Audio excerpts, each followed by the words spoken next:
Hi everybody, I'm Shanna from GingerSnaps, your photo book master.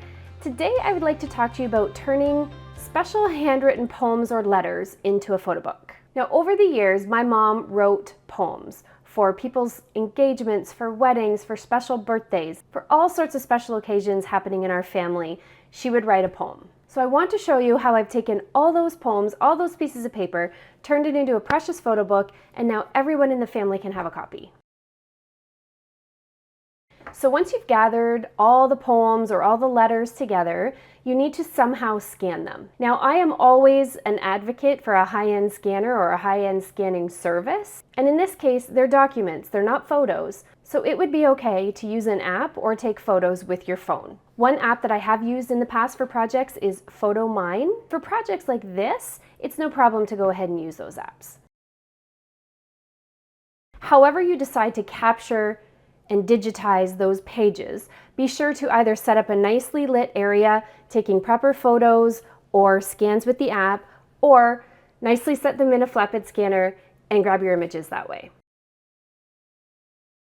Once you have them digitized, you need to decide on a photo book program to put your book together. This could be Mixbook, Blurb, Picto, Shutterfly if you're a Shutterfly fan. There are many options out there. You need to find the place where you'd like to have your book printed, and it's time to import those images into a book project. Now I'm going to show you mine. This is the poem book. When you're putting this book together, keep it simple. I've put one poem per page, or sometimes it took a double page spread to have all of the poem included.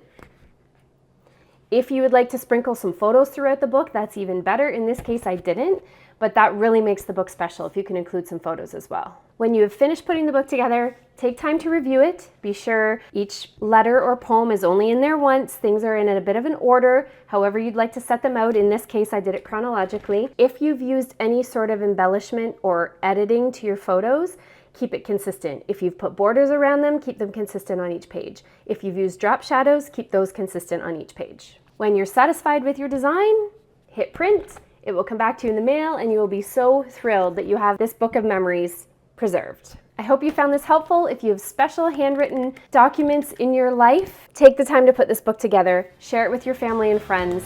Everyone is going to love it.